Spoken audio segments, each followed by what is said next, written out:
Okay, this presentation is going to introduce you to electricity, and this will be part 1, and we'll have a part 2 and then a part 3 at a later time. So electricity is essentially the movement of electrons. It's an invisible source that provides light, heat, sound, and motion. So by now, in chemistry, you probably already talked about what a neutron, a proton, and an electron is. So neutrons and protons exist within the nucleus, but electrons exist within orbitals that surround that nucleus.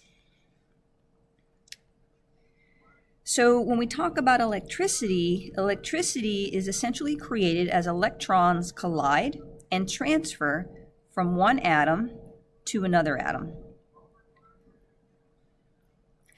So there's two different types of materials that electrons can flow through: conductors and insulators. Now, when electrons flow through a conductor, they can flow through it very easily and very quickly. But an insulator will slow down the flow of electrons, and it's very difficult for the electrons to flow between atoms. So an example of a conductor would be metals like silver, copper, gold, and aluminum, whereas insulators would be glass, plastic, styrofoam, and rubber. Okay, so in order to introduce the topic of an electrical circuit, I think it's best to talk about an analogy. And the analogy that I want to show you guys is a water tower. So we all know what a water tower is. We've seen them throughout the city, throughout the state, when you're driving down the expressway. There are these elevated towers that essentially hold large amounts of water.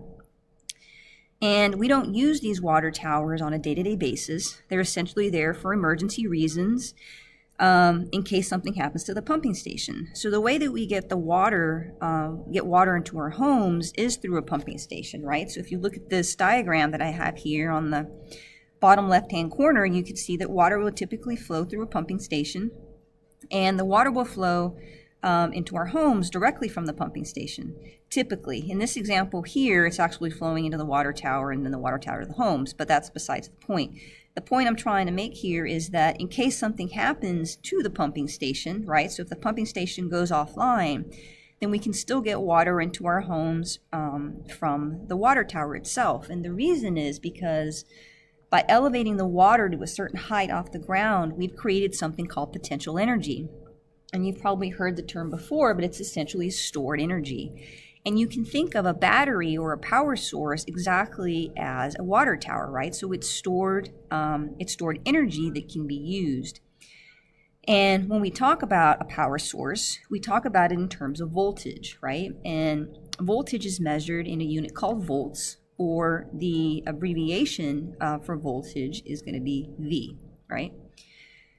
And then when we talk about current, that's when we're going to use the analogy of the water flowing. So when the water flows from the water tower to the homes, right, we can think of that as current, or the flow of electrons. So current is measured in what we call amps, or A, okay? And the abbreviation for current is going to be I. And then resistance, in terms of this analogy, would be if there's like a plug in the line, right, or some rocks or some mud that actually slows down the water flow, then that would be resistance.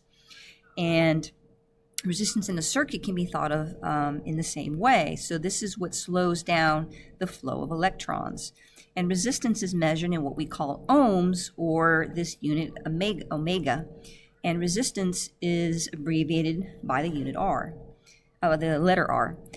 So when we look at a circuit, which is over here on the right-hand corner, the voltage, or the power source, is represented by these two lines, right? So the smaller line is going to be the positive side of the battery, and then the larger line will be the negative side of the battery. So this will be the voltage, right, or the water tower, where the energy is being stored that's actually going to push the electrons through the circuit. And then we're always going to have some type of a resistor, right? So remember, the resistor, the resistance, is going to be something that plugs the line up. It's going to slow down the flow of electrons. And then I is going to be, right, the flow of electrons. So this will go from negative to positive, and this essentially, like the analogy says, is going to be the flow of water, but in this case it will be the flow of electrons. So this is what a simple circuit would look like, And if you ever get confused, just think back to the water tower and the water flow and the resistance in the pipe to better understand what voltage, current, and resistance mean.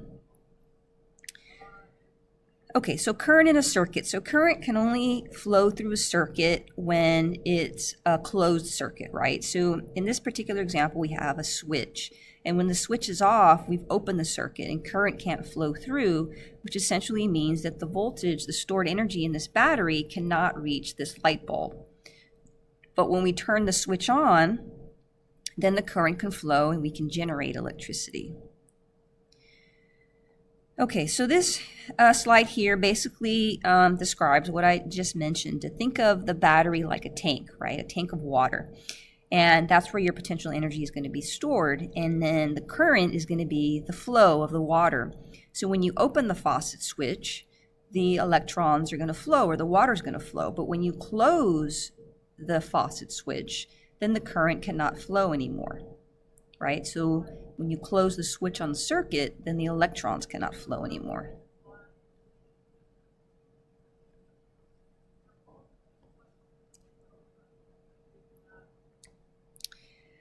Okay, so don't let this slide overwhelm you. All this slide is saying is that when we first started researching electricity, hundreds of years ago, we really didn't understand it very well. So we thought that electrons flowed from the positive side of the battery to the negative side of the battery, right? So we thought it flowed this way.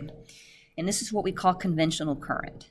But, hundreds of years later, once we understood electricity better, we actually realized that that's not the case, that electrons, which are negatively charged, actually flow the other way to the positive side of the battery, right? So they are attracted to the positive side, so they flow from the negative side of the battery to the positive side of the battery. However,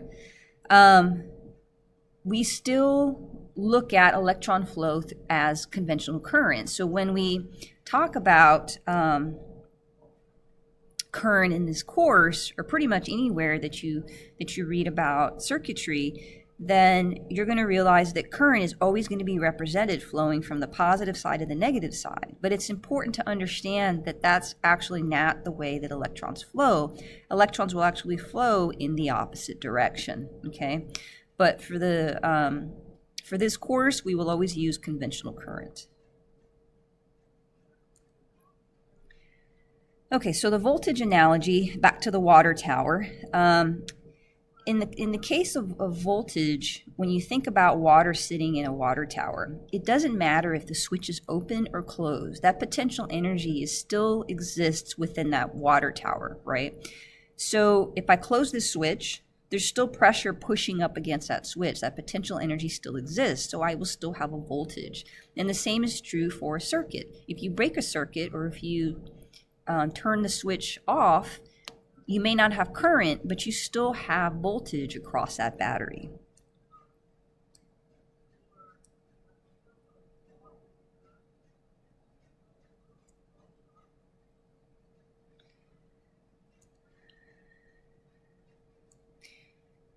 Okay, so this slide basically says, voltage is basically the power source or the storage energy that's going to push the electrons through the circuit. Right, so you cannot have voltage in other parts of the circuit unless you have a completed circuit, right? So you still have voltage within, remember, the water tower, in this case the battery, if the circuit is open. But once the circuit is connected, then that energy can actually make its way through the entire circuit. And then in this particular case, once you turn the switch on, right, or you complete the circuit, you're able to generate electricity, and that voltage is able to make its way through the circuit. Okay, so the resistance analogy, so basically, like I had mentioned before, resistance is like having a rock or mud or something in the pipe that actually slows down the water flow, right? So the amount of water or electrons in the case of a circuit will be much slower if you have resistance in the line or if you have resistance in the circuit. Okay, so resistance in a circuit, a light bulb can be considered a resistor, okay? So if you have, in this particular case, we have a completed circuit, the switch is on, and the light bulb is being lit. But if I had multiple light bulbs, right, in this circuit here, what you would notice is that each one wouldn't be as bright, because the more light bulbs I add, the more resistance I have in my circuit and the slower my electrons will flow.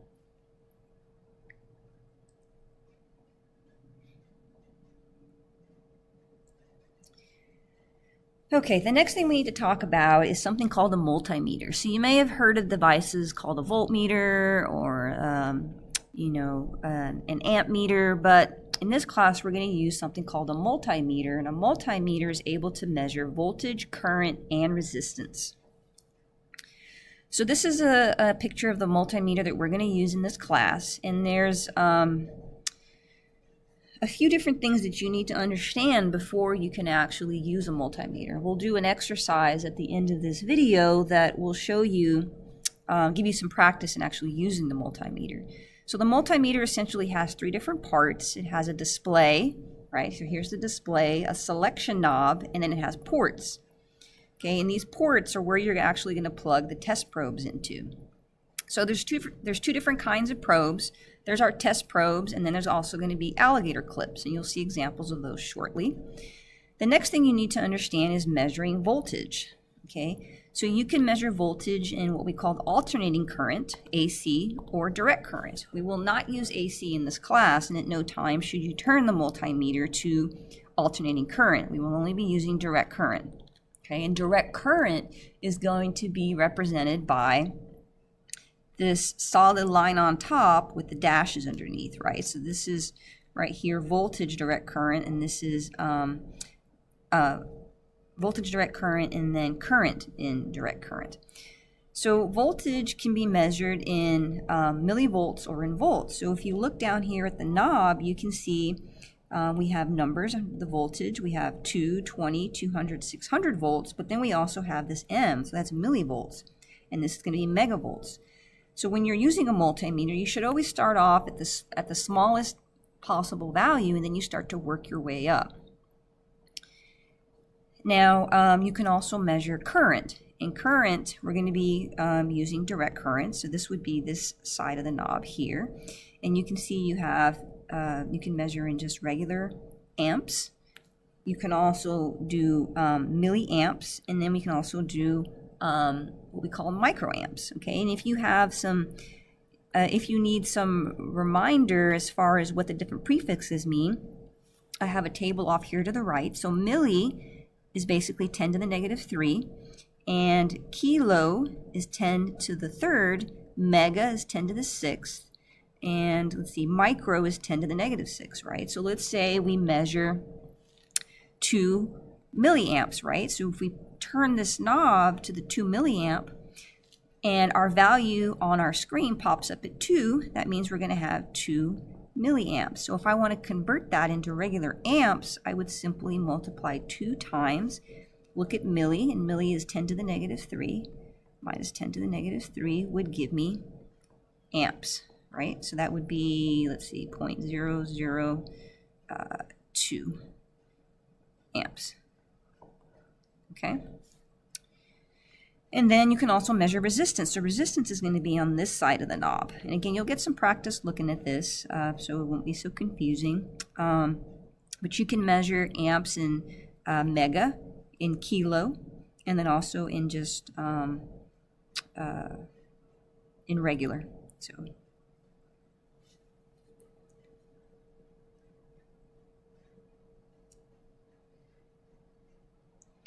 Okay, so when we're looking at measuring voltage, all you do is you take the probes and you just place it across the component. So here we have the 2 probes across the battery, and then across the switch, across the resistor, and across the light bulb. Okay, and we're measuring current, you actually have to make the probes part of the circuit. Okay, so here we had to break the circuit and we had to put the probes on either side. So one's on the resistor and one's going to be on the switch. So now the multimeter is part of the circuit. And then when measuring resistance, we actually have to disconnect the battery, okay? And then you can measure the resistance across each of the components as well.